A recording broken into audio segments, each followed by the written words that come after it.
আপনারা সবাই একটা গাছের পাতাকে দেখুন। যতক্ষণ পর্যন্ত গাছের সাথে মানে গাছের ডালের সাথে জুড়ে থাকে সে সবুজ থাকে, বাতাসের সাথে সে নড়তে থাকে। যতক্ষণ পর্যন্ত ও সূর্য থেকে পাওয়া রশ্মির শক্তি গাছে পৌঁছে দেয় ততক্ষণ ও ডালের সাথে যুক্ত থাকে। কিন্তু যখন সেই পাতা শুকিয়ে যায় তখন তার কোনো গুরুত্ব থাকে না। সেই পাতা গাছের ডালে এবং বৃক্ষের কাছে বোঝা হয়ে থেকে যায়। এবং এমন এক সময় আসে যখন সেই ডালটি শুকনো সেই পাতাকে পরিত্যাগ করে। এটাই আমরা এই প্রকৃতিতে দেখি এবং এটাই হলো সত্য। আর এটাই আমাদের জীবনে খুব বড় একটা শিক্ষা। যদি আপনিও নিজের জীবনে নিজের আপনজনদের কাছে বোঝা স্বরূপ হয়ে দাঁড়ান তাহলে তারা আপনাকে যতই ভালোবাসুক না কেন, ওনারা যদি নাও চান তাহলেও এমন এক দিন আসবে যখন আপনার আপনজন আপনাকে পরিত্যাগ করবে। সেই জন্য সবসময় আত্মনির্ভর হয়ে ওঠার চেষ্টা করুন, নিরন্তর পরিশ্রম করতে থাকুন, কারোর উপর বোঝা হয়ে থাকবেন না, বরং তার সাথে মিলে দায়িত্ব পালন করুন। এমনটা করবেন তাহলে আপনার সম্মানও বজায় থাকবে এবং সম্পর্কের মধ্যে আপনার মূল্যও বজায় থাকবে। আসুন আর আমার সাথে ভালোবেসে বলুন, রাধা রাধা। ঈশ্বর আসলে কে? সংসারের বেশিরভাগ মানুষের কাছে ঈশ্বর হলেন এই সংসারের রচয়িতা, পালনকর্তা। কারোর কাছে উনি জ্ঞাতা, কারোর কাছে উনি হলেন আস্থার প্রতীক, আবার কারোর জন্য শুধুমাত্র অন্ধবিশ্বাস। কিন্তু এই ঈশ্বর কি কোনো শরীর, নাকি একটা বোধ, নাকি শুধুই শ্রদ্ধা? ঈশ্বর হলেন তিনি যিনি হলেন আপনার ইষ্ট। সেই জন্যই তো গুরু, মাতা, পিতা এনাদেরও ঈশ্বরই বলা হয়েছে। যাদেরকে আমরা ঈশ্বর বলে মনে করি, যারা আমাদের ইষ্ট, তারা আমাদের একটি পথ দেখান, একটি দিকে চালিত করেন। সেই পথে চলে আপনি শুভ কর্ম করতে পারেন। আর যখন কোনো ব্যক্তি তার ঈশ্বরের আদেশ পালন করেন তখন সে নিজে থেকেই শুভ পথে অগ্রসর হয়ে যান। বেশ কয়েকজন মানুষ ঈশ্বরের ওপর আস্থা রাখেন এবং ভাবেন যে অনুচিত কোনো কাজ করা উচিত নয়, ঈশ্বর দেখছেন। ওনারা ভয় পান যে কোনো অনুচিত কর্ম করলে কে জানে তার পরিণাম কি হবে। এমন অনেক ব্যক্তি রয়েছেন যারা ঈশ্বরকে বিশ্বাস করেন এবং জানেন যে ঈশ্বর তাদেরকে দেখছেন, তাই যে যে শুভ কর্ম ওনারা করেছেন তার ফল তারা অবশ্যই পাবেন। এবার আপনি ভয় পেয়ে ঈশ্বরকে বিশ্বাস করবেন নাকি বিশ্বাসের দ্বারা ঈশ্বরকে বিশ্বাস করবেন, সেই সিদ্ধান্ত আপনারই। কিন্তু হ্যাঁ, যদি আপনার মনে ঈশ্বরের জন্য কোনো স্থান থাকে, যদি আপনার কোনো ইষ্ট থাকেন, যদি আপনি কাউকে ঈশ্বর মনে করেন যার প্রত্যেক আদেশ আপনি পালন করে থাকেন, তাহলে বলি ঈশ্বর কখনো আপনাকে অনুচিত পথে চালিত করবেন না। আসুন আমার সাথে ভালোবেসে বলুন, রাধা রাধা। কথায় আছে যে স্বপ্ন এবং লক্ষ্য হলো একটি মুদ্রারই দুটি দিক। যতক্ষণ না স্বপ্ন দেখছেন ততক্ষণ বুঝবেন কি করে আপনার লক্ষ্য কি। স্বপ্ন দেখে যদি নিজের লক্ষ্য বুঝতে পারেন, সেটা পেতে চান, তবেই সেটা লাভ করতে পারবেন। কিন্তু স্বপ্ন এবং লক্ষ্য এই দুইয়ের মধ্যে একটা ভারসাম্য রয়েছে যেটা বজায় রাখা প্রয়োজনীয়। একে আমরা বলে থাকি পরিশ্রম। দেখুন, যদি আপনি স্বপ্ন দেখতে চান তাহলে পরিশ্রম ত্যাগ করে নিদ্রা লাভ প্রয়োজন। কিন্তু যদি আপনি লক্ষ্য লাভ করতে চান তাহলে আপনাকে নিদ্রা ত্যাগ করে পরিশ্রম করতে হবে। তাই আলস্য ত্যাগ করুন এবং সিদ্ধান্ত নিন যে আপনি কি চান আপনার জীবনের এই তুলাদণ্ডে। স্বপ্নের পাল্লা ভারী হওয়া প্রয়োজন নাকি লক্ষ্যের? আমার মতে এই দুইয়ের মধ্যে যদি ভারসাম্য বজায় রাখেন তবে পথ নিজে থেকেই সামনে আসবে। শুধু সেই পথে অগ্রসর হতে থাকুন এবং আমার সাথে ভালোবেসে বলুন, রাধা রাধা।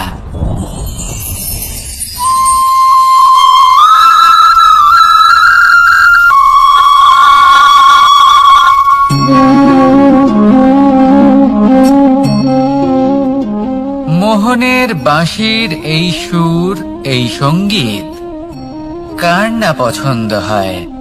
সবারই খুব ভালো লাগে। এবার এই সুর আসে কোথা থেকে? কেউ বলবেন কৃষ্ণের হৃদয় থেকে। সত্য কথা, এই সুর হৃদয় থেকে নির্গত হয় এবং প্রকট হয় এই বাঁশি থেকে। এই বাঁশিটাকে দেখুন, এই ছিদ্রগুলি দেখুন, প্রত্যেকটা সুর থেকে নিজস্ব একটা স্বর নির্গত হয়। এবার যে ব্যক্তি এই সমস্ত সুর এবং স্বর বুঝতে পারেন, এতে নিপুণ, তিনি এই বাঁশির দ্বারা যে সুর নির্গত করবেন তা তো মধুর অবশ্যই হবে। এবার জীবনের সাথেও কিছুটা এরকমই ঘটে। জীবনের কিছু নীতি থাকে, অর্থ, কুটুম্ব এবং আধ্যাত্মিক। যদি জীবনের প্রত্যেকটা মুহূর্ত সুখময় হয় এরকম আপনি চান, তাহলে এই তিনটি নীতিতে আপনাকে নিপুণ হতে হবে। কোনো একটি বিশেষ নীতির প্রতি যদি আপনি বেশি ঝুঁকে পড়েন, তাহলে বাকি দুই নীতি থেকে যা সুখ লাভ করা সম্ভব তা পারবেন না। ধন অর্জন করতে হবে পরিবারের জন্য, পরিবারের সুখ মনের শান্তির জন্য। মনে শান্তির প্রয়োজন মনের শুদ্ধতার জন্য। যখন এই মন শুদ্ধ হবে, জীবন শুদ্ধ হবে, পবিত্র হবে, সুন্দর হবে এবং ভালোবেসে বলবে, রাধা রাধা। আমি রথে যাত্রা করি, তাতে বারবার পথে থামি আর দেখি যে আমি অনুচিত দিকে যাচ্ছি না তো, আমি উচিত পথেই যাচ্ছি তো। কারণটা কি? কারণ হলো যাতে আমি পথভ্রষ্ট না হয়ে যাই। জীবনযাত্রাতেও এটাই প্রয়োজন। জীবনযাত্রায় ভোগ বিলাসের পথে হারিয়ে যাওয়া খুব সহজ। বারবার থেমে আপনাকে দেখতে হবে, নিজেকে কিছু প্রশ্ন করতে হবে। আমি কি আজ সেই কর্মই করছি যেটা আমি করতে চেয়েছিলাম? আমি কি আজ সেই জীবন যাপন করছি যেমন আমি যাপন করতে চেয়েছিলাম? যদি এই প্রশ্নগুলোর উত্তর হ্যাঁ হয়, তাহলে এগোতে থাকুন, নয়তো থেমে যান এবং বিচরণ করুন। মনে রাখবেন, এই সংসার অত্যন্ত জটিল আর এতে হারিয়ে যাওয়া অত্যন্ত সরল। সেই জন্য নিজে থেকে বারবার থামা এবং জীবন চিন্তন করা অত্যন্ত আবশ্যক। তাহলে সেটাই করুন আর আমার সাথে ভালোবেসে বলুন, রাধা রাধা। এই সংসারে যখনই দুজন মানুষ একত্রিত হয়ে কোনো সমস্যার বিষয়ে আলোচনা করেন, তখন হয় সবার শেষে কোনো না কোনো সমাধান বের করেন বা কোনো না কোনো বিবাদ করেন। এই বিবাদ হলো মনুষ্য জীবনের সবথেকে বড় ঝামেলা, সবথেকে বড় সমস্যা। ভেবে দেখুন, এই বিবাদ কেন হয়? তখনই হয় যখন বার্তালাপ ঠিকমতো হয় না। আর বার্তালাপ ঠিকমতো কেন হয় না? কারণ বেশিরভাগ সময় মানুষ একটাই ভুল করে বসে। সামনের মানুষের কথা শোনেন, কিন্তু তার উত্তর দেবার জন্য, তার কথার মর্ম বোঝার জন্য নয়। কিন্তু যেদিন থেকে, যে মুহূর্ত থেকে আপনি এটা শিখতে শুরু করে দেবেন যে আমি অপরের কথা শুনবো, কিন্তু সেটা বোঝার জন্য, তাকে উল্টে জবাব দেবার জন্য নয়। সেদিন থেকেই বিবাদের সমাপ্তি ঘটবে আর বার্তালাপ স্পষ্ট হয়ে যাবে। দেখুন, হয় সামনের মানুষের কথা বুঝতে শিখুন, বা নিজের বক্তব্য ভালোভাবে সামনের মানুষটাকে বুঝিয়ে বলুন। বার্তালাপ নাকি বিবাদ, আপনি কোনটা চান? সিদ্ধান্ত আপনার। আসুন আর আমার সাথে ভালোবেসে বলুন, রাধা রাধা। কাম, তৃতীয় পুরুষার্থ। এবার অধিকাংশ মানুষই কাম বলতে বিলাসিতা, বাসনা, লালসা মনে করে ফেলে। আসলে এমন কিছুই নয়। কামের বাস্তবিক অর্থ কি? কামের বাস্তবিক অর্থ হলো কামনা। প্রতিটা ব্যক্তি, প্রতিটা মানুষ, প্রতিটা জীব এই সংসারে কোনো না কোনো বিশেষ কারণে আসে। সেই কারণকে পূর্ণ করার জন্য কর্ম করাকে কাম বলে। এখন সেটা সবার জন্য ভিন্ন হতে পারে। কারোর কাছে সেটা জ্ঞান অর্জন করা হতে পারে, আবার কারোর কাছে নির্মাণ করা হতে পারে। কারোর জন্য পরিবারকে সঞ্চালন করা হতে পারে, আবার কারোর জন্য এই সংসার থেকে পাপ দূর করা হতে পারে। কিন্তু সবথেকে গুরুত্বপূর্ণ হলো যে মানুষ যেন নিজের কর্ম ঠিক করে করে, সম্পূর্ণ যত্ন নিয়ে করে। তৃতীয় পুরুষার্থ মানে এই কাম।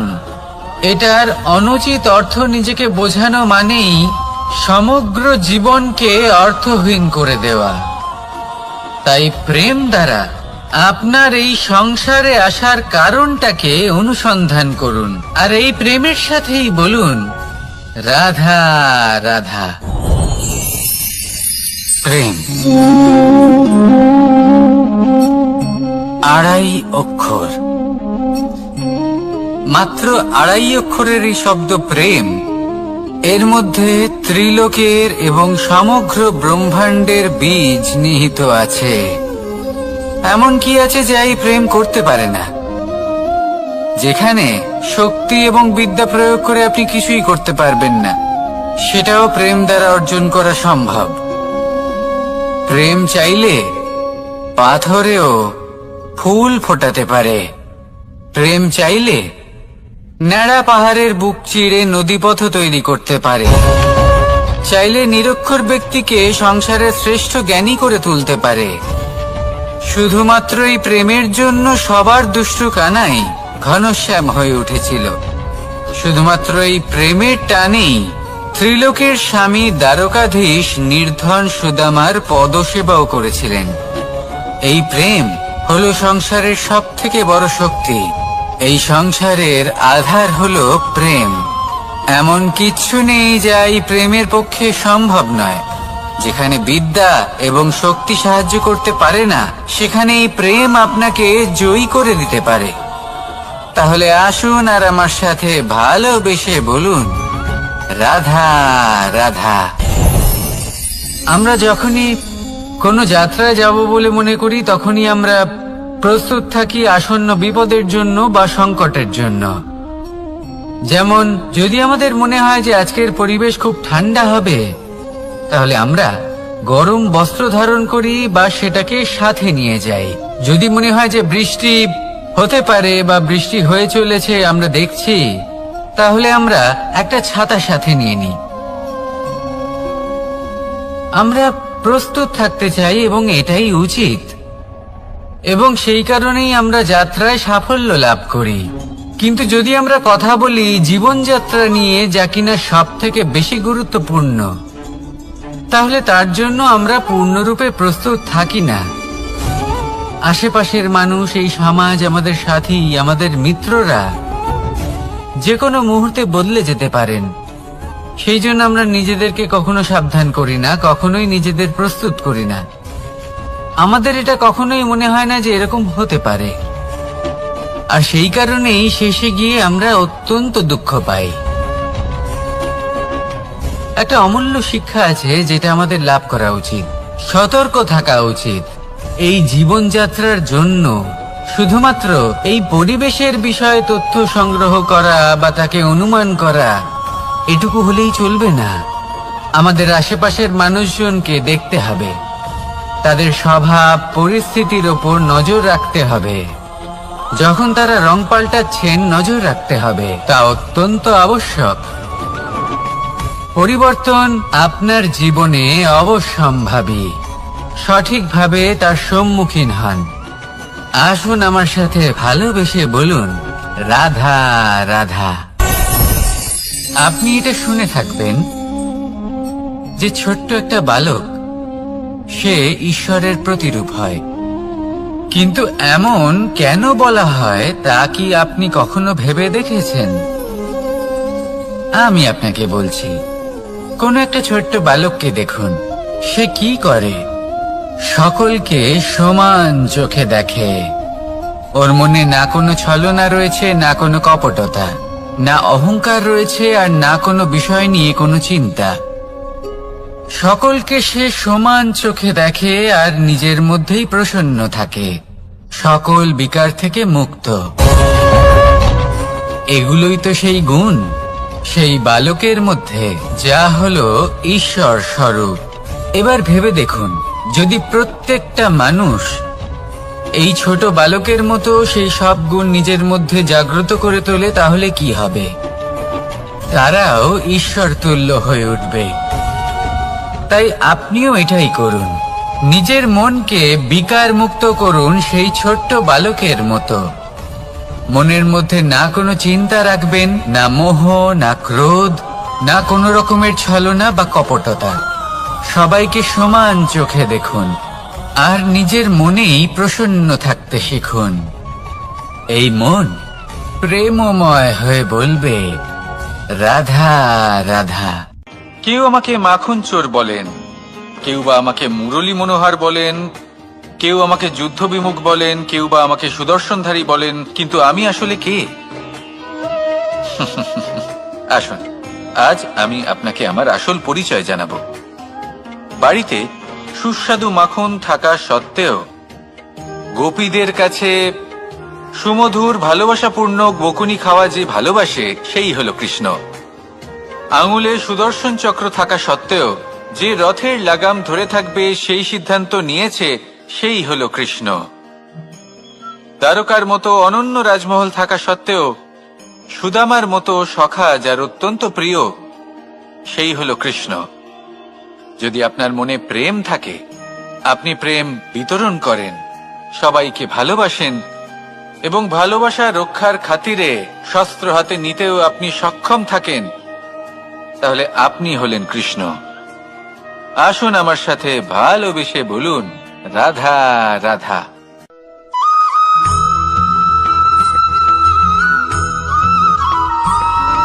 ধন, সম্পদ, ঐশ্বর্য, মানুষ হয় নিজের সৌভাগ্যের দ্বারা এগুলো লাভ করে থাকেন বা কর্মের দ্বারা।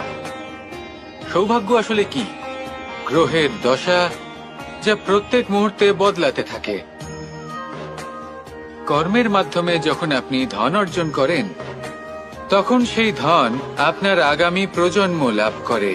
সেটা হয় সে ভোগ করে বা তার জন্য তার ভোগান্তি হয়। আর এটা নির্ভর করছে আপনার কর্মের ওপরে। কি কর্ম করেছেন আপনি সেই ধনকে লাভ করার জন্য? যদি আপনি সৎ পথে চলেন, নিষ্ঠা ভরে আপনি কর্ম করে থাকেন এবং তার ফলে আপনি ধন অর্জন করে থাকেন, তাহলে আপনার আগামী প্রজন্ম সেটা ভোগ করবে, সেটা প্রয়োগ করবে নিজের বিকাশের জন্য। কিন্তু যদি আপনি কুকর্ম করে থাকেন, কোন রকম ছলনা করে থাকেন এই ধন লাভ করার জন্য, তাহলে 100% আপনার আগামী প্রজন্মকে এর জন্য ভুগতেই হবে। তাহলে আপনি কি চাইবেন? যে আপনার আগামী প্রজন্ম সুখ ভোগ করবে, নাকি আপনার কুকর্মের পরিণাম ভোগ করবে? নির্বাচন আপনারই। আসুন আমার সাথে ভালোবেসে বলুন, রাধা রাধা।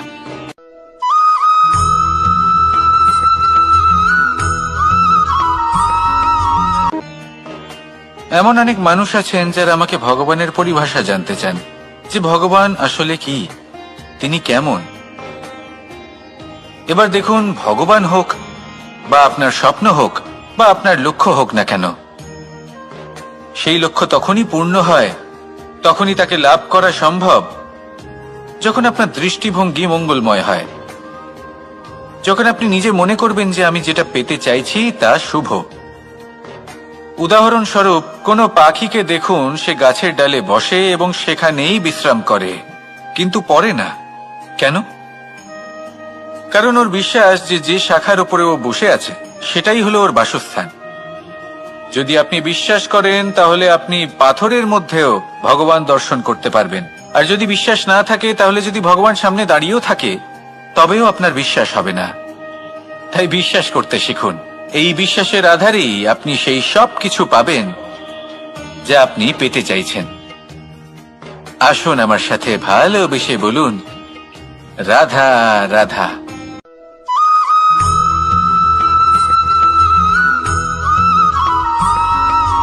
মাতা পিতার মনে সবসময় এই বাসনা বাস করে যে ওনাদের সন্তানের যেন মঙ্গল হয়। নিজের সন্তানকে সেই সবকিছু দেবার সবসময় চেষ্টা করতে থাকেন যেগুলো তারা নিজেরা নিজেদের জীবনে কখনো পেতে পারেননি, এবং এই প্রক্রিয়ায় সব থেকে গুরুত্বপূর্ণ বিষয়টি ভুলে যান, নিজের সন্তানকে সেই জিনিস দেওয়া যেটা উনি সব থেকে আগে পেয়েছেন। আমি ধনের কথা বলছি না, আমি বলতে চাইছি নিজের অভিজ্ঞতা দ্বারা ওনারা যে মানসিক স্থিতি লাভ করেছেন, ওনারা যে মর্যাদা লাভ করেছেন, যে শিক্ষা ওনারা লাভ করেছেন, সবার আগে নিজের সন্তানকে সেটা দেওয়া প্রয়োজন। সেটা যদি নিজের সন্তানকে দিতে পারেন তাহলে এই সন্তান জীবনে তার পথে এগোতেও পারবে, ধন অর্জনও করতে পারবে এবং শক্তিশালী অনুভবও করতে পারবে। সেই জন্য সন্তানকে সবার আগে সেটা দান করুন যেটা সব থেকে বেশি মূল্যবান। সেটা দিন যেটা আপনি সবার আগে লাভ করেছেন। আসুন আমার সাথে ভালোবেসে বলুন, রাধা রাধা। কখনো কখনো আমরা খুব ব্যথিত হয়ে পড়ি। আমরা নিজেদের পরিবারের জন্য এত কিছু করি আর তারা আমাদের দেখলেই ভয়ভীত হয়ে পড়ে, আমাদের দেখলে বিরক্ত হয়। কখনো নিজেদের সন্তানকে বিকাশের পথে অগ্রসর করার জন্য আমরা তাদের উপর একটু জোর দিই যাতে তারা পরিশ্রম করে, কিন্তু সেই সন্তান আমাদের উপর বিরক্ত হয়ে পড়ে। কখনো সন্তানকে সঠিক শিক্ষা দেওয়ার জন্য আমরা তাদের কিছু সীমা নির্ধারিত করি, তখন সেই সন্তানের চোখে নিজেদের জন্য আমরা ঘৃণা দেখতে পাই। মানুষ কেন ব্যথিত হবে না? দেখুন, যখন সূচের দ্বারা আপনি বস্ত্র সেলাই করেন তখন সূচের আঘাত সেই বস্তুকে সহ্য করতে হয়, কিন্তু তাতে সেই সূচ বা আপনার উদ্দেশ্যে কোনো প্রভাব পড়া উচিত নয়, কারণ আপনি তো আপনার কর্ম করছেন, আর তাও পূর্ণ নিষ্ঠা ভরে, এবং অবশেষে আপনার উদ্দেশ্য শুভ প্রমাণিত হবে। তাই কেউ বিরক্ত হচ্ছে বলে বা কারোর চোখে নিজের প্রতি ঘৃণা দেখার ভয় কখনো পিছিয়ে যাবেন না। কষ্ট না করে বিকাশ সম্ভব নয়। কর্ম করতে থাকুন, সবকিছু শুভ হবে। আসুন আমার সাথে ভালোবেসে বলুন, রাধা রাধা।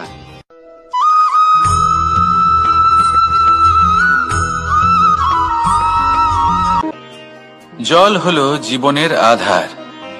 যদি জল না থাকে এই সংসারের জীবনের কোনো অস্তিত্ব নেই। এই জল হলো শুদ্ধ, পবিত্র। কিন্তু যখন এই জল পরিবেশের সংস্পর্শে আসে তখন ধুলো, ময়লা, কাদা এবং অন্যান্য বস্তু দ্বারা এই জল পূর্ণরূপে দূষিত হয়ে যায়। এবার যদি এই জলের শুদ্ধিকরণ করতে হয় তাহলে আমরা এই জলকে অস্থির হতে দিই না, তাকে স্থিরভাবে রেখে দিই। আর সেটা করলে সেই জল নিজে থেকেই সকল অশুদ্ধি ত্যাগ করে দেয়, নিজে থেকেই নিজেকে শুদ্ধ করে তোলে। এটা কিন্তু আমাদের মনের সাথেও হয়ে থাকে। এই সংসারে এত সমস্যার সম্মুখীন হয়েও কোথাও না কোথাও আমাদের এই মন মলিন হয়ে যায়, এতে নেতিবাচক ভাব জাগ্রত হয়। সেই মুহূর্তে আপনি কোনোভাবে রাগ করবেন না, মন খারাপ করবেন না, তাড়াতাড়ি কোনো সিদ্ধান্ত নেবেন না, কোনো প্রতিক্রিয়া দেবেন না। শুধু নিজের এই মনকে শান্ত করে রাখবেন, শান্ত মনে দিন যাপন করবেন। যদি এটা করেন তাহলে আপনি নিজে থেকেই বুঝতে পারবেন যে কি কি অশুভ ভাব আপনার মধ্যে জাগ্রত হয়েছে আর কি কি শুভ চেতনা আপনাকে জাগ্রত করতে হবে। আপনি নিজে থেকেই এমন পথ খুঁজে পাবেন যার দ্বারা এই অশুদ্ধি আপনি ত্যাগ করতে পারবেন। আসুন আমার সাথে ভালোবেসে বলুন, রাধা রাধা।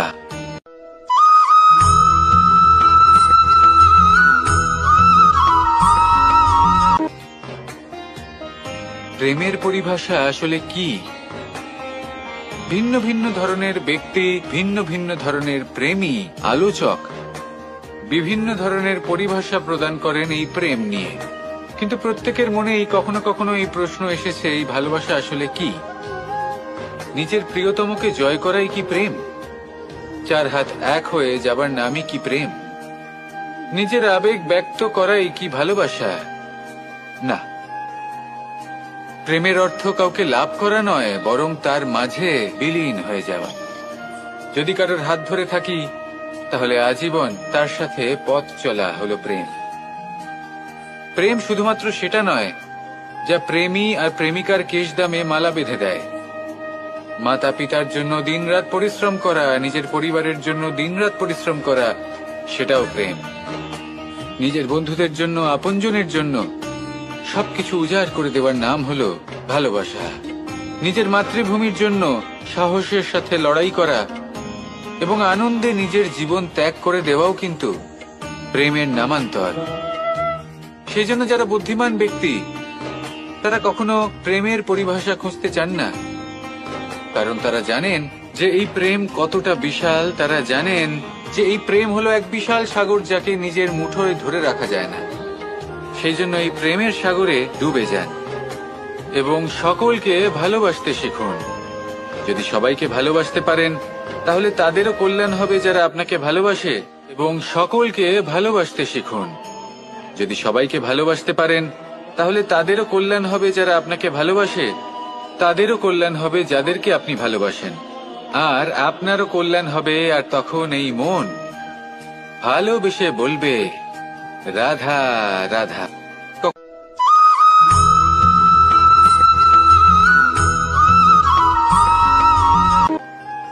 যদি আপনি নিজের জীবনে প্রকৃত বন্ধু নির্বাচন করতে চান তাহলে তার আগে দর্পণ আর ছায়া এই দুইয়ের বিশেষত্বর বিষয়ে জানাটা অত্যন্ত প্রয়োজনীয়।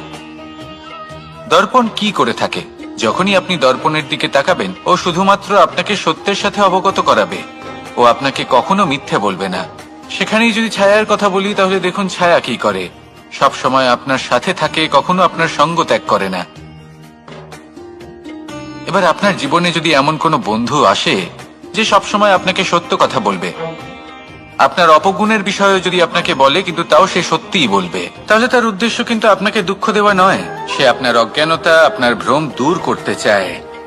যদি আপনি কোনো অনুচিত পথে চলতে থাকেন তাহলে সে আপনাকে বাধা দিতে চায়।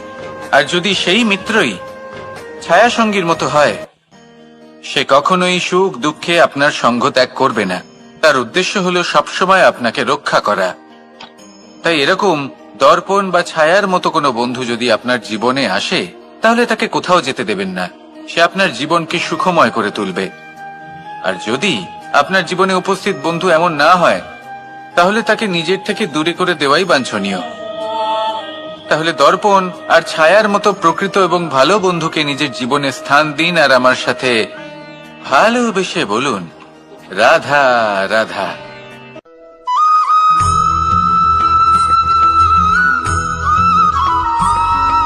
কখনোই প্রশ্ন আসতে পারে যে ইমারত কেন নির্মাণ করা হয়, কেন উৎসব পালন করা হয়, কেন মানুষ নিজেদের জন্মদিন পালন করেন, কেন দোল, বিজয়া দশমী, রাখি, দীপাবলির মতো উৎসব পালন করা হয়?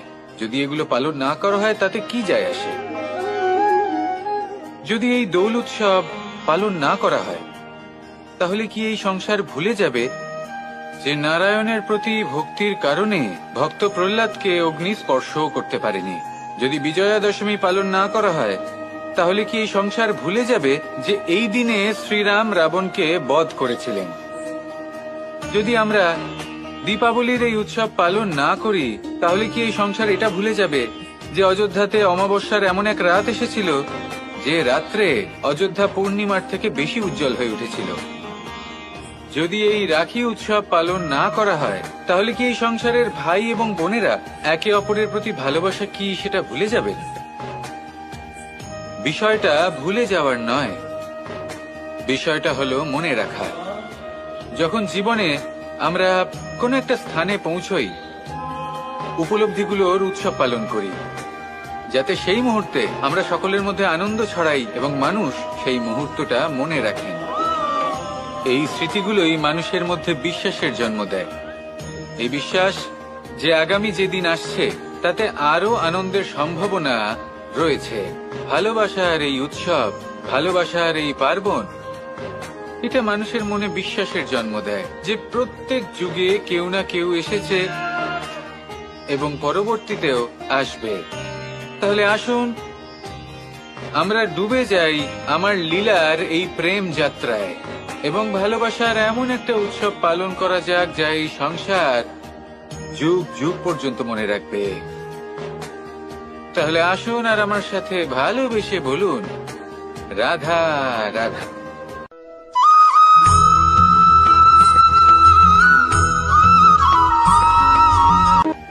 আমাদের এই জীবন, তাতে এই যে সময় চক্র, তা তিনটি ভাগে বিভক্ত। এক হলো অতীতকাল, ফেলে আসা অতীত, তারপরে আসে বর্তমান, এখনকার এই মুহূর্ত, আর তারপর আসে আগামীকাল অর্থাৎ ভবিষ্যৎ।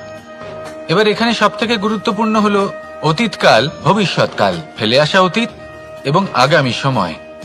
কেন? কারণ এই দুইয়ের উপর নির্ভর করছে যে আপনি বর্তমানে কি করতে চলেছেন। শুধু প্রয়োজন হলো সঠিক দৃষ্টিভঙ্গির। অতীতকালকে যদি আপনি একটি দৃষ্টিভঙ্গি থেকে দেখেন তাহলে অতীতকালে আপনি দুঃখও দেখতে পাবেন, যন্ত্রণাও দেখতে পাবেন। অন্য কোনো দৃষ্টিভঙ্গি থেকে দেখলে আপনি অতীতকাল থেকে শিক্ষাও লাভ করবেন। এবার এই শিক্ষা অনুসারেই বর্তমানে কর্ম করা উচিত। এবং যদি ভবিষ্যতের কথা বলি তাহলে বলবো, ভবিষ্যতের কথা ভেবে আপনি আজ অবশ্যই চিন্তিত হতে পারেন।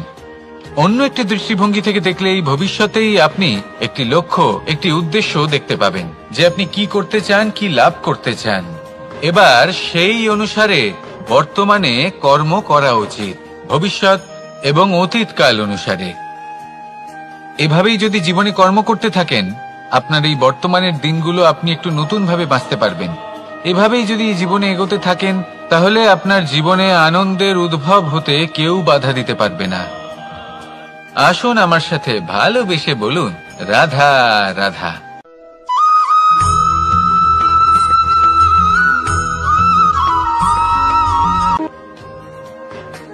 সমুদ্র মন্থনের সময় দুই ধরনের রত্ন লাভ করা হয়েছিল।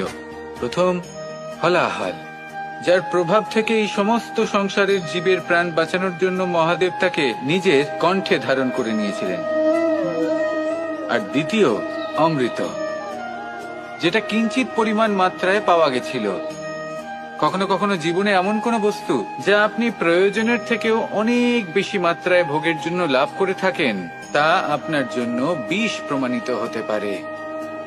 যেমন জল, প্রয়োজনের থেকে অনেক বেশি মাত্রায় যদি এই জল আসে তাহলে আপনার প্রাণ কাটতে পারে। কিন্তু পরিশ্রমের পরে এক পাত্র শীতল জল দ্বারা আপনি যদি স্নান করে নেন তাহলে তা আপনার শরীরের জন্য অমৃত হবে। পরিশ্রম করার পরে যদি আপনার শরীর এক পাত্র খাবার লাভ করে তাহলে তা আপনার শরীরের জন্য অমৃত। কিন্তু যদি কোনো পরিশ্রম না করেই আপনি দিনরাত শুধুই খাবার গ্রহণ করতে থাকেন তাহলে আপনার কাছে তা বিষ সমান। বিষ এবং অমৃত গ্রহণ করাটা আপনার উপরে নির্ভর করছে। কোনো বস্তু আপনার পক্ষে বিষও হতে পারে, আবার অমৃতও হতে পারে। নির্ভর করছে যে আপনি সেটা কিভাবে ব্যবহার করছেন, কতটা মাত্রায় ব্যবহার করছেন। আসুন আমার সাথে ভালোবেসে বলুন, রাধা রাধা।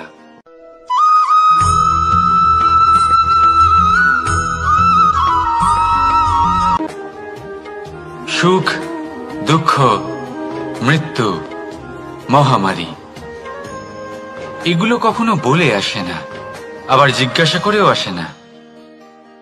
এমনই হয় দ্রুত ক্রীড়ার এই খেলায়। এক কারাগারের মতো, একটা মাকড়সার জালের মতো। যেমন একটা মাকড়সার জাল একটা পোকাকে নিজের দিকে আসতে আকর্ষিত করে নিজের চমকের দ্বারা, নিজের গঠন দ্বারা, সেরকমই দ্রুত ক্রীড়ার এই খেলা মানুষকে নিজের দিকে আসতে প্ররোচিত করে। শেষে গিয়ে মানুষ আটকা পড়ে। পার্থক্য শুধু এটাই, যখন এক পোকা এই জালে জড়িয়ে পড়ে তখন সে তার প্রাণ হারায়। মানুষ যখন এই দ্রুত ক্রীড়ায় আকর্ষিত হয় সে নিজের মান, নিজের ধন সবকিছু হারায়, নিজের বিবেক হারিয়ে ফেলে। কিন্তু আপনি আপনার বিবেক কখনোই হারাবেন না। যদি আপনার মনে লোভ চলে আসে আপনি লোভী হয়ে ওঠেন। যদি আপনি দ্রুত ক্রীড়ার এই খেলায় আটকা পড়েন তাহলে মনে রাখবেন এই খেলা থেকে ফিরে আসা প্রায় অসম্ভবই বলা যায়। নিজের বিবেক কখনো হারাতে দেবেন না, কারণ বিনাশ আসার প্রথম লক্ষণ হলো বিবেকের বোধ চলে যাওয়া। এই প্ররোচনায় কখনো পা দেবেন না। আর আমার সাথে ভালোবেসে বলুন, রাধা রাধা।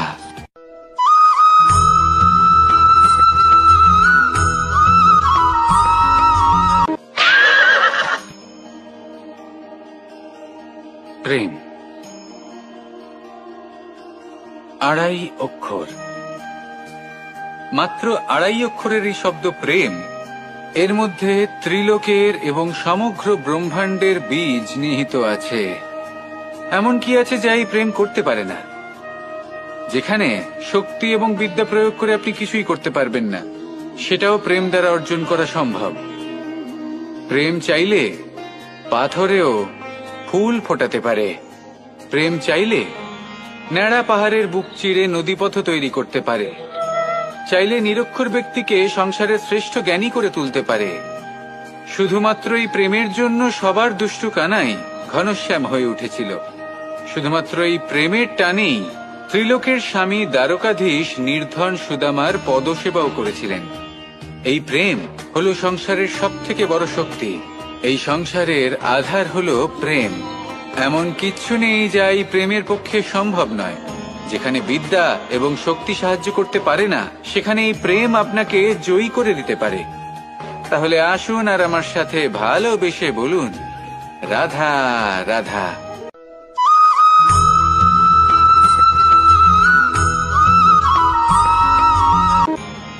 বরদান এবং অভিশাপ, এই দুই হলো একই মুদ্রার দুটি পিঠ। এই বরদান আমরা অনেক কারণে পেতে পারি। কখনো নিজের পরিশ্রমের কারণে, কখনো নিজের তপস্যার কারণে, কখনো আমাদের পূর্বপুরুষদের কর্ম ও তপস্যার কারণে। কিন্তু এই বরদান কতক্ষণ বরদান থাকবে তা আমরা নিশ্চিত করতে পারি না। তা সুনিশ্চিত করে শুধুমাত্র আমাদের কর্ম। যদি আপনাকে উদাহরণ দিই, আপনি রেশমের কীট দেখেছেন? ও বরদান পেয়েছে যে ও নিজের সুরক্ষার জন্য খোলস বানাতে পারে। এবারও তাতে এত মত্ত হয়ে যায় যে এমন এক আবরণ বানিয়ে ফেলে যাতে সে নিজেই আবদ্ধ হয়ে চাপা পড়ে মরে যায়। এটার তাৎপর্য কি? তাৎপর্য খুবই সরল। গর্ব করা খুবই ভালো, কিন্তু অহংকার করা কখনোই উচিত নয়। যদি অহংকার মনের মধ্যে প্রবেশ করে তাহলে এই বরদান অভিশাপে পরিণত হতে সময় লাগে না। আর যদি কর্মশ্রেষ্ঠ হয় তাহলে অভিশাপ বরদানে পরিণত হয়। তাহলে আসুন শ্রেষ্ঠ কর্ম করুন আর আমার সাথে ভালোবেসে বলুন, রাধা রাধা।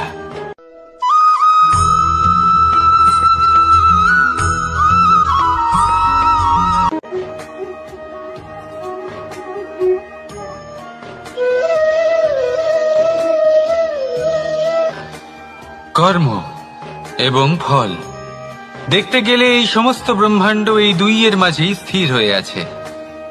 মানুষজন কর্ম করেন ভালো ফল লাভের আশায়, আর ভালো ফল লাভের আশায় উনি এটাই ভুলে যান যে উনি যে কর্ম করছেন তা কি করছেন। আমি বলেছিলাম কর্ম করুন ফলের চিন্তা না করে, কিন্তু কি কর্ম করছেন সেই বিষয়ে ভাবাটাও অত্যন্ত আবশ্যক। নয়তো অনেক সময় আমরা এমন কর্ম করে ফেলি যা না চাইতেও বিষে পরিণত হয়। যা হয়েছে দুঃশাসনের সাথে, দুর্যোধনের সাথে, গুরু দ্রোণের সাথে। একজনের মানসিকতা উচিত ছিল না, একজনের বিবেক উচিত ছিল না, আরেকজন যে পক্ষ নির্বাচন করেছিলেন সেই পক্ষ উচিত ছিল না। আর যা কিছু ওনাদের সাথে হলো, আপনার, আমার, আমাদের সকলের সাথে তা হতে পারে। আমি বলেছিলাম কর্ম করুন, ফলের চিন্তা করবেন না, কিন্তু এই কর্মের বিষয়ে বিচার করে দেখাটাও ততটাই আবশ্যক। দেখুন, কর্ম করার উচিত প্রক্রিয়া ফলের চিন্তা না করা, কিন্তু যদি আপনার কর্ম শুভ হয় তাহলে তার ফলও নিয়তি আপনাকেই দেবে। সর্বদা কর্ম করার সময় এটা ভাবুন যে আপনার এই কর্ম এই সংসারকে, এই সমাজকে, আপনার পরিবারকে, আপনার আশেপাশের মানুষজনকে কোন দিশায় নিয়ে যাবে। যদি এটা সবার জন্য মঙ্গলময় হয় তাহলে কর্ম করতে থাকুন। আর হ্যাঁ, নিশ্চিত রূপে ফলের চিন্তা করবেন না। আসুন আমার সাথে ভালোবেসে বলুন, রাধা রাধা।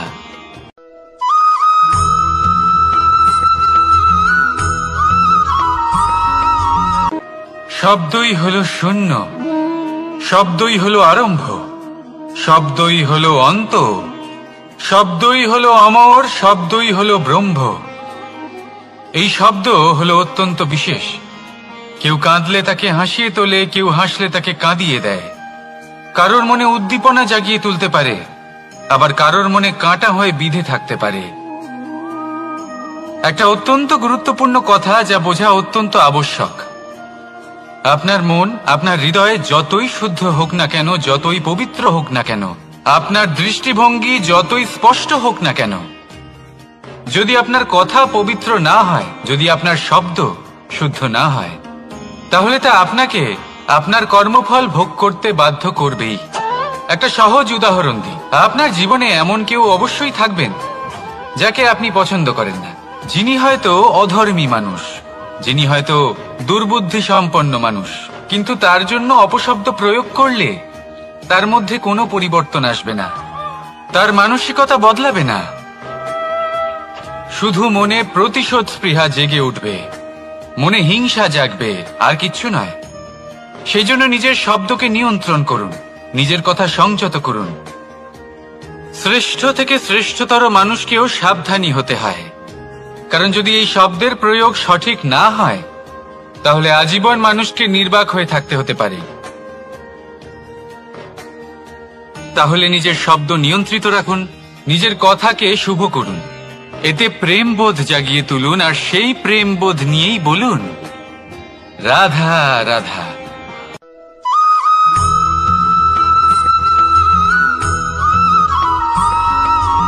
বটবৃক্ষের বীজ সর্ষের দানার থেকেও ছোট হয়, কিন্তু যখন তা নিজের রূপ ধারণ করে তখন তা বিশাল বৃক্ষের আকার ধারণ করে, যা সহস্র বছর ধরে বেঁচে থাকে, ছায়া প্রদান করে, পাখিদের আশ্রয় প্রদান করে, আর দেয় পথচারীদের বিশ্রাম করার স্থান। কেন? কারণ সেই ছোট বীজ তা মাটির ভেতরে গিয়ে নিজের খোলস ত্যাগ করে। অন্ধকারে থাকে সে, যতই আলো আসুক না কেন, যতই বর্ষা আসুক না কেন, সব সহ্য করে।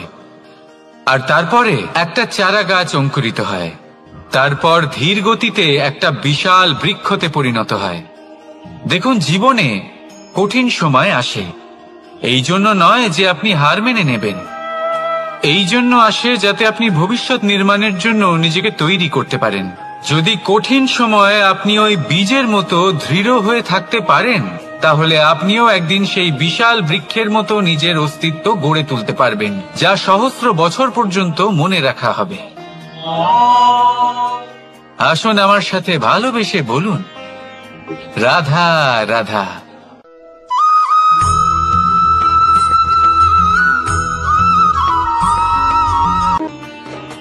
ভগবান আর ভক্ত যখন এক আকার হয়ে যায়, যখন ভক্ত তার ভগবানের প্রতি এবং নিজের জীবনের উদ্দেশ্যের প্রতি সম্পূর্ণরূপে সমর্পিত হয়, তখন জন্ম নেয় ভক্তি।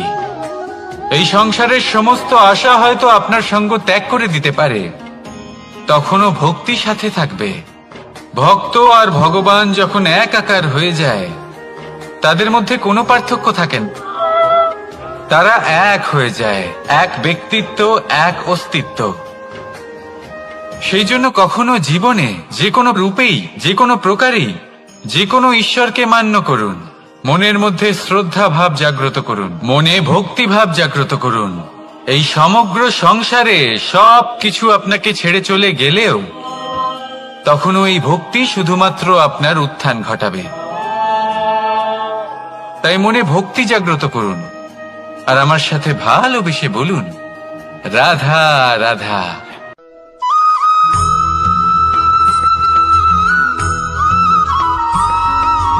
বটবৃক্ষের বীজ সর্ষের দানার থেকেও ছোট হয়, কিন্তু যখন তা নিজের রূপ ধারণ করে তখন তা বিশাল বৃক্ষের আকার ধারণ করে, যা সহস্র বছর ধরে বেঁচে থাকে, ছায়া প্রদান করে, পাখিদের আশ্রয় প্রদান করে আর দেয় পথচারীদের বিশ্রাম করার স্থান। কেন? কারণ সেই ছোট বীজ তা মাটির ভেতরে গিয়ে নিজের খোলস ত্যাগ করে। অন্ধকারে থাকে সে, যতই আলো আসুক না কেন, যতই বর্ষা আসুক না কেন, সব সহ্য করে। আর তারপরে একটা চারা গাছ অঙ্কুরিত হয়, তারপর ধীর গতিতে একটা বিশাল বৃক্ষতে পরিণত হয়। দেখুন, জীবনে কঠিন সময় আসে, এই জন্য নয় যে আপনি হার মেনে নেবেন, এই জন্য আসে যাতে আপনি ভবিষ্যৎ নির্মাণের জন্য নিজেকে তৈরি করতে পারেন। যদি কঠিন সময়ে আপনি ওই বীজের মতো দৃঢ় হয়ে থাকতে পারেন, তাহলে আপনিও একদিন সেই বিশাল বৃক্ষের মতো নিজের অস্তিত্ব গড়ে তুলতে পারবেন, যা সহস্র বছর পর্যন্ত মনে রাখা হবে। আসুন আমার সাথে ভালোবেসে বলুন, রাধা রাধা।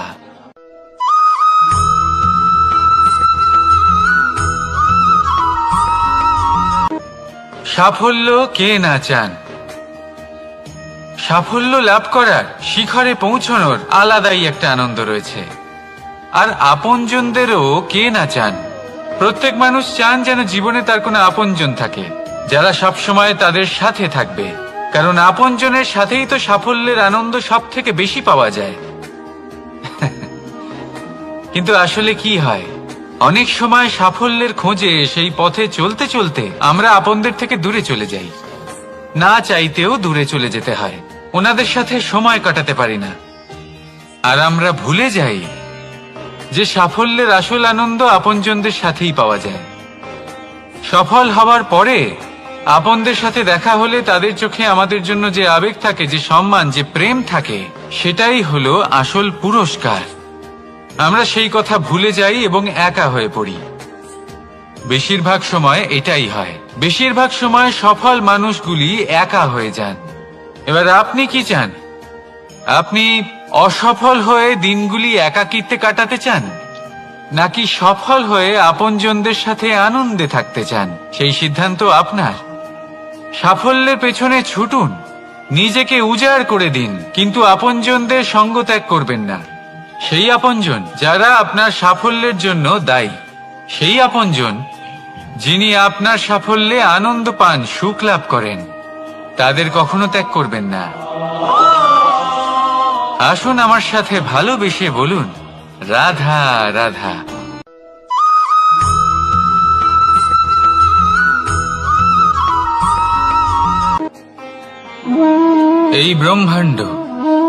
এই ব্রহ্মাণ্ড কত বৃহৎ, তাই না? যার সম্মুখে এই পৃথিবীকেও একটা বিন্দুর মতো মনে হয়।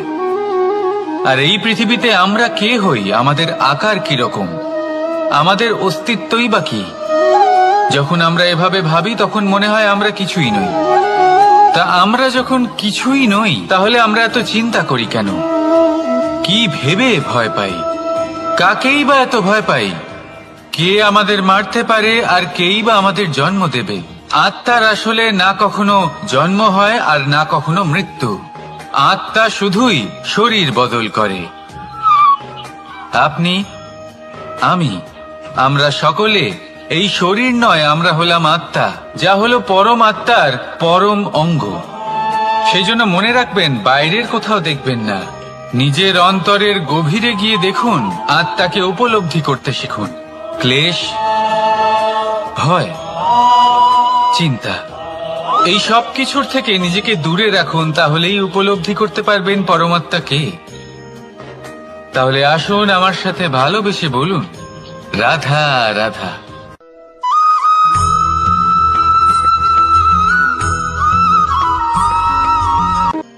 মানুষ আর ধন, এই দুইয়ের মধ্যে সম্পর্ক খুব ঘনিষ্ঠ। ধন হলো সেই শক্তি যার ব্যবহার মানুষ করে থাকে সাংসারিক বস্তু ক্রয় করার জন্য, নিজের জীবন যাপন করার জন্য। আর মানুষ হলো সেই শক্তি যারা ধনকে গুরুত্বপূর্ণ করে তোলেন। এবার একটা কথা বলি, ব্যবহার করা উচিত ধনকে আর ভালোবাসা উচিত মানুষকে। এটা বেশিরভাগ মানুষই বোঝেন না। মানুষ এখানেই সব থেকে বড় ভুল করে বসেন। তারা ভালোবাসেন ধনকে আর ব্যবহার করেন মানুষকে। এ হলো অনুচিত। দেখুন, আপনি একটা সূচের দ্বারা যুদ্ধ করতে পারবেন না, আর কোনো তলোয়ার দ্বারা বস্ত্র সেলাই করতে পারবেন না, তাই না? কোনটা কিসের জন্য হয় সেটা বোঝা অত্যন্ত জরুরি। আপনিও সঠিক দিকে অগ্রসর হন। মানুষকে ভালোবাসুন আর ধনকে ব্যবহার করুন। যদি আপনি মানুষকে ব্যবহার করেন তাহলে আপনি ভালোবেসে ফেলবেন ধনকে, আর এই ভালোবাসা ধীরে ধীরে পরিণত হবে লোভে, আর ধীরে ধীরে এটা আপনাকে বিনাশ করে দেবে। তাহলে সমস্ত মানুষকে ভালোবাসুন আর এইভাবে ভালোবেসে বলুন, রাধা রাধা।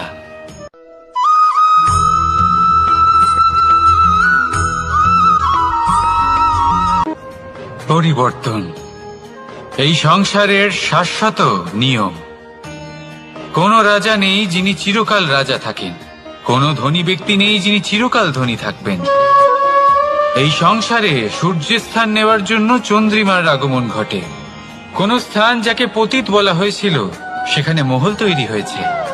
কোন স্থান যাকে আজ মলিন বলা হয়েছে কাল সেখানে মন্দিরও স্থাপন হতে পারে। কোন ঋতু চিরকালের জন্য থাকে না, কখনো সময় চিরকাল একরকম থাকে না। আজ যা আপনার কাছে রয়েছে কাল অন্য কারোর ছিল। আজ যে আপনার কাছে রয়েছে কাল তা অন্য কারোর কাছে চলে যাবে।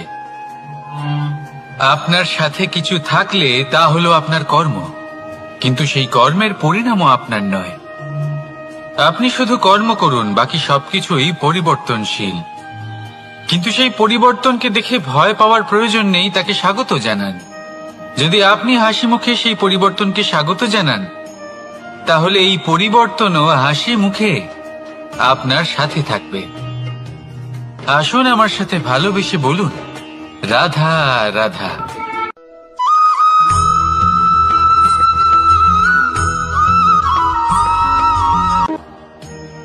বল, শক্তি, পরাক্রম এই সংসারের বিকাশের মূল। কিন্তু কখনো ভেবেছেন যে প্রকৃতি আমাদের এই বল, শক্তি, পরাক্রম কেন দিয়েছেন? যাতে আমরা জীবনে কারোর উদ্ধার করতে পারি, কাউকে সাহায্য করতে পারি, কারোর জন্য ভালো কিছু করতে পারি, কোনো গরিব অসহায় মানুষের জন্য কিছু করতে পারি। এই বল, এই শক্তির সদ্ব্যবহার করতে পারি। কখনো দেখেছেন এমন মানুষ যার কাছে অসীম শক্তি আছে কিন্তু তার সাথেই অসম্ভব অহংকারও রয়েছে? যিনি নিজেকে সর্বশ্রেষ্ঠ বলে মনে করেন, খারাপ কাজও করেন। আপনি দেখবেন প্রকৃতি এবং মানুষ তাকে ভাঙতে সর্বদা চেষ্টা করেন। মনে রাখবেন, যতই সুবিশাল পর্বত হোক না কেন, তা যদি পথে পড়ে তাকে ভেঙে পথ প্রশস্ত করা হয়। যদি আপনার কাছে বল থাকে, শক্তি থাকে, পরাক্রম থাকে, তাহলে তার সদ্ব্যবহার করুন, কাউকে সাহায্য করুন, কাউকে রক্ষা করুন। যদি আপনি আপনার শক্তির দুর্ব্যবহার করেন তাহলে মনে রাখবেন আপনি নিজের বিনাশ নিজেই আমন্ত্রণ করছেন। এবার বল অর্জন করার পরে, শক্তি অর্জন করার পরে আপনি নিজেকে বিনাশ করতে চান নাকি এই সংসারের উদ্ধার করতে চান? সিদ্ধান্ত আপনার। রাধা রাধা।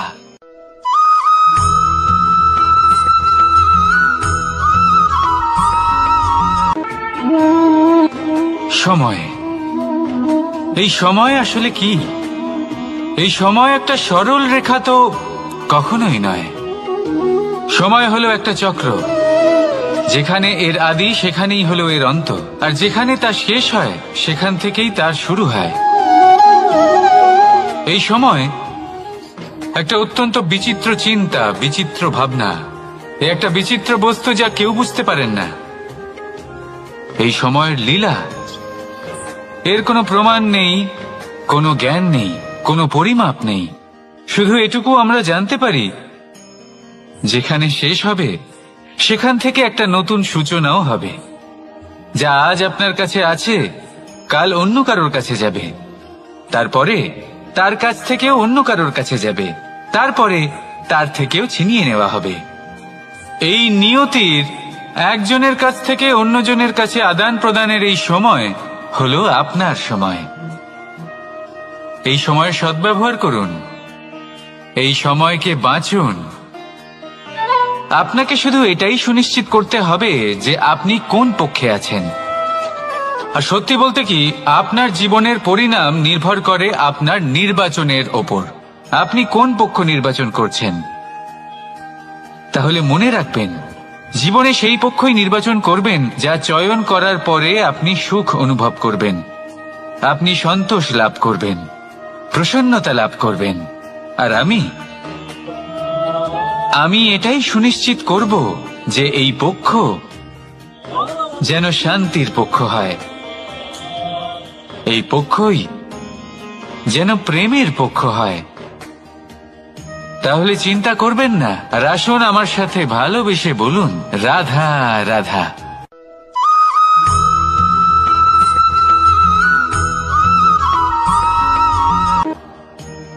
বল, শক্তি, পরাক্রম এই সংসারের বিকাশের মূল।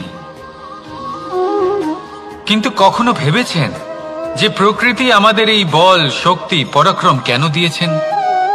যাতে আমরা জীবনে কারোর উদ্ধার করতে পারি, কাউকে সাহায্য করতে পারি, কারোর জন্য ভালো কিছু করতে পারি, কোনো গরিব অসহায় মানুষের জন্য কিছু করতে পারি, এই বল, এই শক্তির সদ্ব্যবহার করতে পারি।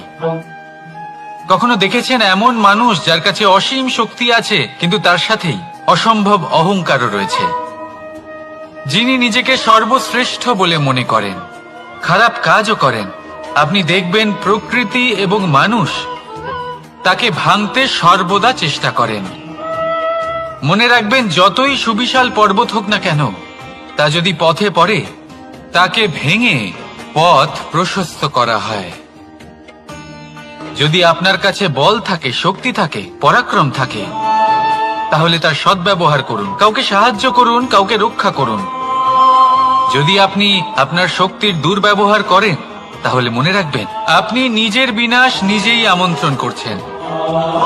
এবার বল অর্জন করার পরে, শক্তি অর্জন করার পরে আপনি নিজেকে বিনাশ করতে চান নাকি এই সংসারের উদ্ধার করতে চান, সিদ্ধান্ত আপনার। রাধা রাধা।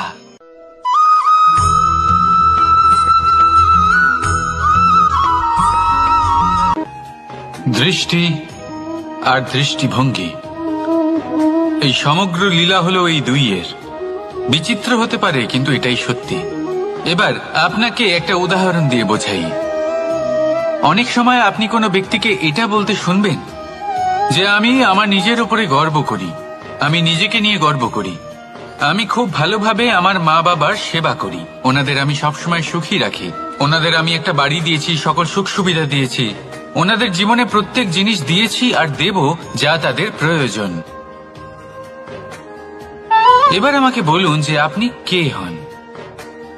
আপনি হলেন সেই বীজ যা আপনার মাতা পিতা রোপণ করেছেন। আপনার মা বাবাই আপনাকে এই সংসারে জন্ম দিয়েছেন। এবার এইসব কথার কি তাৎপর্য? এই হলো সেই ব্যক্তির দৃষ্টিভঙ্গি। এবার দেখা যাক এই প্রকৃতি আমাদের কি শেখায়। কখনো কোনো গাছকে দেখবেন, যখন সেই গাছে ফল আসে, সে মালিকে এটা বলে না যে দেখো আমি তোমাকে ফল খেতে দিচ্ছি। সেই বৃক্ষ এটা বলে না যে দেখো আমি তোমায় আহার করতে দিচ্ছি, কারণ ও জানে যে এটা হলো সেই মালির পরিশ্রম, এটা হলো তারই কর্মের ফল আর এটা তারই পাওয়া উচিত। সে বলে যে তোমার জিনিস তোমাকেই অর্পণ করলাম, এ আমার জিনিস নয়। ও জানে সেই মালির গুরুত্ব আসলে কি। এটা হলো তার দৃষ্টিভঙ্গি। সেই জন্য আপনি জীবনে কোন ব্যক্তির মধ্যে, কোন পশু পাখির মধ্যে, কোন প্রাণীর মধ্যে, কোন পরিস্থিতিতে, কোন আবেগের মুহূর্তে কি দেখতে পাচ্ছেন, সেটা আপনার দৃষ্টিভঙ্গির উপরে নির্ভর করছে। তাই নিজের মনে ধনাত্মক ভাব জাগ্রত করুন, শুভ চিন্তা নিয়ে আসুন। এই ভাবনাই সত্য হয়ে সামনে আসবে। এই দৃষ্টিভঙ্গি এমন হয়ে যাবে যে আপনার জীবনে সবকিছুই শুভ হবে। তাহলে আসুন আর আমার সাথে ভালোবেসে বলুন, রাধা রাধা।